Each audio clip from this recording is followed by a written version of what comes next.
الله الرحمن الرحيم يا داود إنا جعلناك خليفة في الأرض فاحكم بين الناس بالحق وفي مقام آخر إن الله يأمر بالعدل والإحسان وإيتاء ذي القربى وينهى عن الفحشاء والمنكر والبغي يعظكم لعلكم تذكرون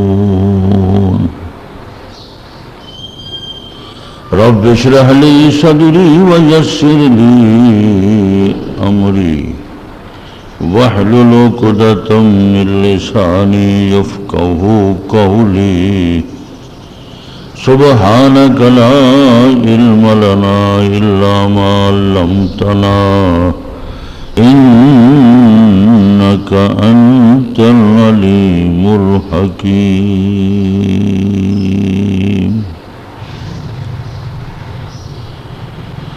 صدق الله مولانا العظيم وبلغنا رسوله النبي الكريم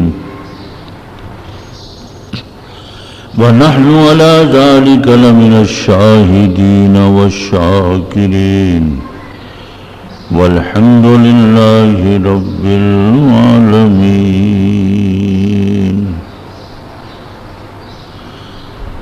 اللهم صل على محمد وعلى آل محمد كما صليت على إبراهيم وعلى آل إبراهيم إنك حميد مجيد اللهم بارك على محمد وعلى آل محمد كما باركت على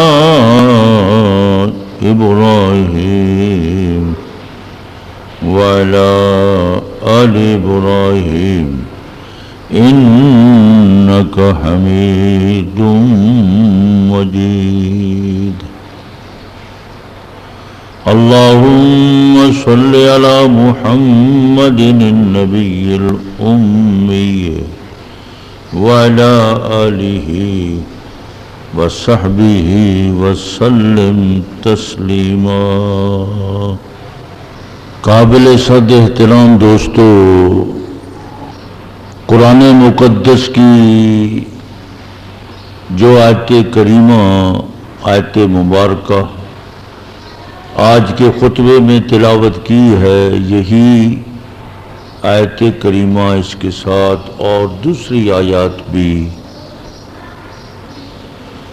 پچھلے جمعہ میں بھی تلاوت کی گئی تھی۔ قرآن حکیم نے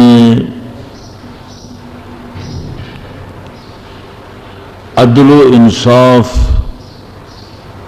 اسلامی مساوات،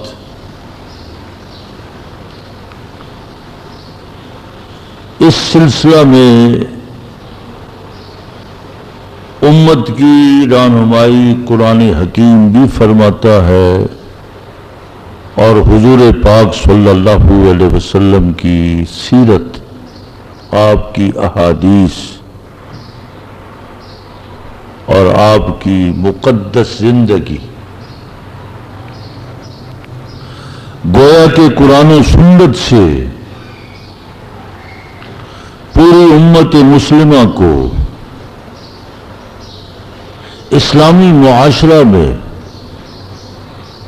عدل و انصاف کا حکم دیا گیا ہے۔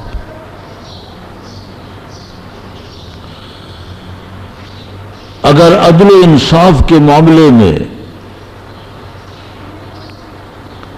آدمی غور کرے، فکر کرے، تجزیہ کرے،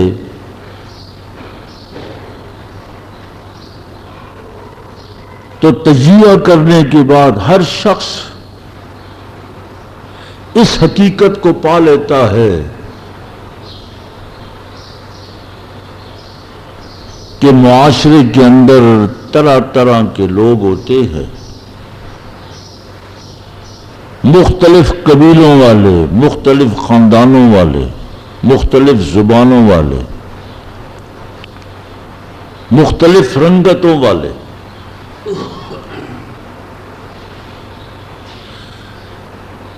رنگت کے اعتبار سے، زبان کے اعتبار سے، علاقے کے اعتبار سے وحدت پیدا نہیں ہوتی۔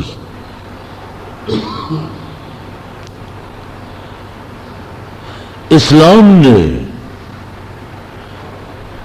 جو معاشرے کو وحدت عطا فرمائی ہے وہ ایمانی وحدت، اسلامی وحدت، کلمے کی وحدت۔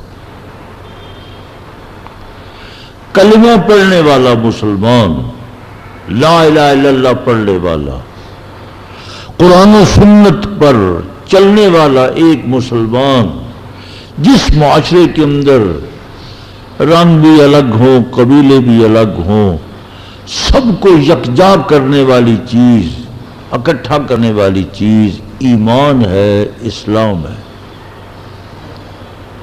ایمان کے اندر اللہ نے بڑی قوت رکھی ہے، طاقت رکھی ہے۔ اسلامی بھائی، ایمانی بھائی، اخوت،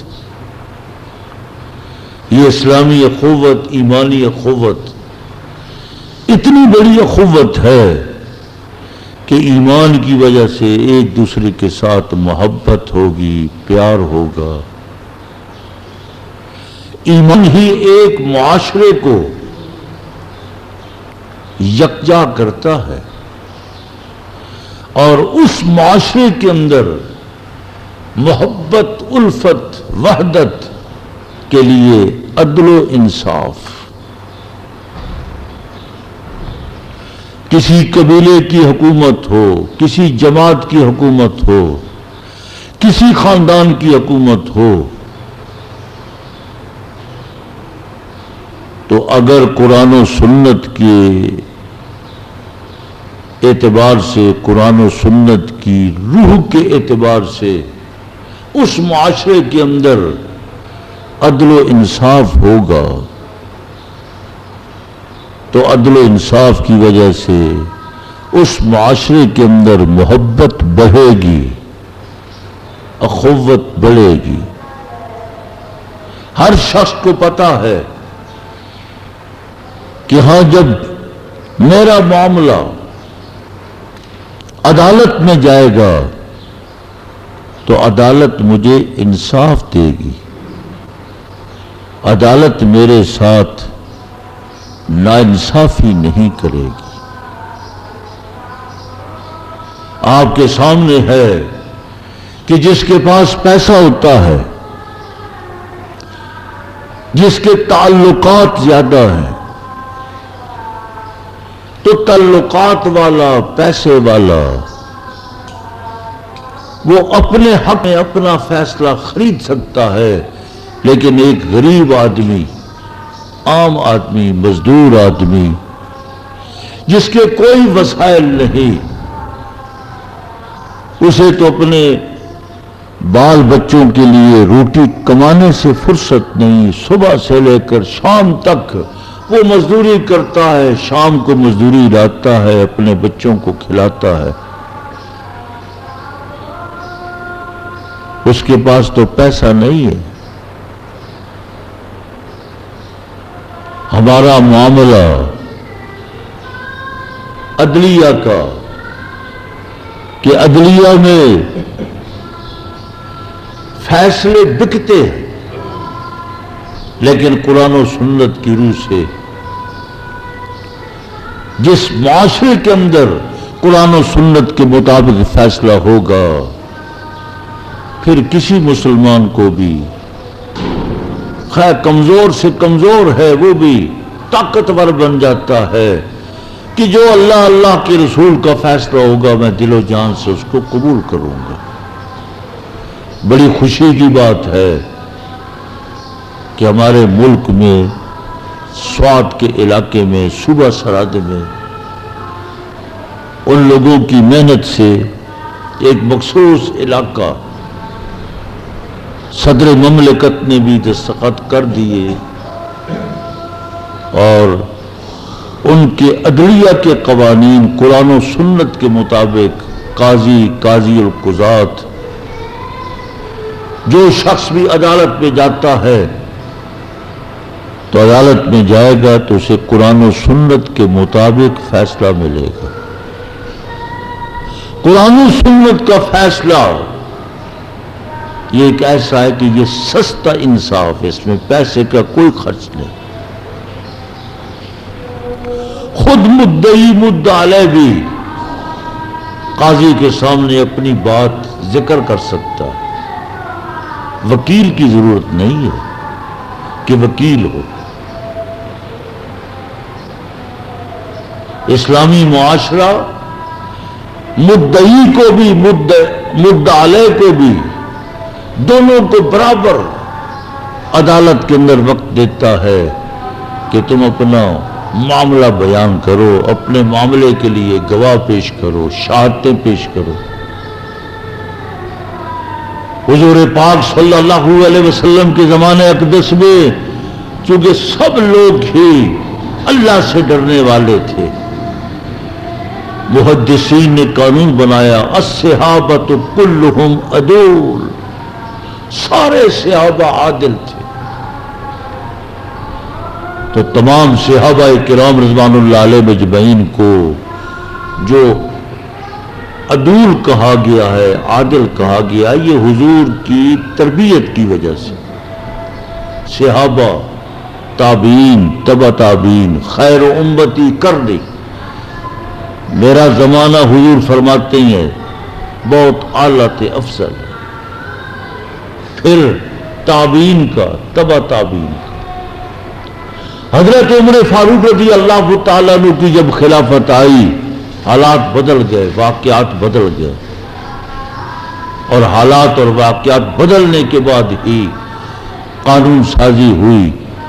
پھر وکیل کی بات بھی آ گئی کہ پڑھا لکھا آدمی اپنے مدعی کی طرف سے، مدعی کے پاس جب زبان نہیں ہے، جب اپنی بات وہ کھل کر قاضی کے سامنے پیش نہیں کر سکتا، تو اس کی طرف سے اس کا وکیل اس کی بات پیش کر سکتا ہے۔ لیکن انگریز دور کے قوانین آپ کے سامنے موجود ہے، مسلسل عام جو عدالتیں ہماری ہے، ان عدالتوں کے اندر جو کچھ ہوتا ہے اس سے آپ بخوبی واقف ہیں۔ کسی کو عدل و انصاف نہیں ملتا۔ عدل و انصاف تو قرآن و سنت ہی عطا کرتا ہے۔ قرآن و سنت کے مطابق ہی اگر عدلیہ کا قانون ہو تو یقیناً ہر شخص جب عدالت میں جائے گا تو وہ خوش ہو کر جائے گا۔ ایک دن میں فیصلہ، 2 دن میں فیصلہ۔ عام جو عدلیہ کے قوانین ہے یہاں تو سال ہر سال لگ جاتی ہے اور پیسے کا ضیاع ہے۔ وکیل لاکھوں روپے تو وکیل لے لیتا ہے، کاغذات ہیں، نامعلوم کیا کیا چیزیں جو عدالتوں میں جاتے ہیں، عدالتوں کا چکر کھاتے ہیں۔ ایک آدمی تو گھر کا اسی کام کے لیے وقف ہے کہ وہ جا رہا کچہریوں میں، آ رہا، پیسہ خرچ ہو رہا۔ لیکن اسلامی معاشرے میں، اسلامی قانون میں کوئی اتنا وقت زیادہ خرچ کرنا، یہ بھی تو قرآن و سنت کے خلاف ہے۔ اگر مقدمات بڑھ جائیں گے تو قاضی بھی بڑھ جائے، کچہریاں اور بڑھ جائیں گی۔ کوئی کچہریاں بنانے کی ضرورت نہیں ہے۔ اسلامی حکومت میں حضور پاک صلی اللہ علیہ وسلم کی سب سے بڑی عدالت کیا تھی؟ مسجد نبوی تھی۔ سب خلفاء، حضرت صدیق اکبر کی عدالت کیا تھی؟ وہی مسجد نبوی، وہیں بیٹھے ہیں، فیصلے ہو رہے تھے۔ عمر فاروق خلافت راشدہ حضرت علی تک، اس کے بعد آنے والے دور میں بھی یہی مسجد، کوئی مستقل اس کے لیے بڑی بڑی عمارتیں نہیں تھیں۔ ہاں حالات بدل گئے، اگر عمارتیں بھی اس کے لیے بن جائیں وسائل کے ساتھ ساتھ تو ٹھیک ہے، لیکن اسلامی حکومت، اسلامی قانون، خود اللہ تبارک و تعالیٰ نے حضرت داؤد علیہ السلام کے بارے میں ذکر فرمایا، یا داؤد انا جعلناک خلیفۃ فی الارض فاحکم بین الناس بالحق، ہم نے آپ کو جانشین بنایا ہے، آپ حق کے مطابق فیصلہ کریں۔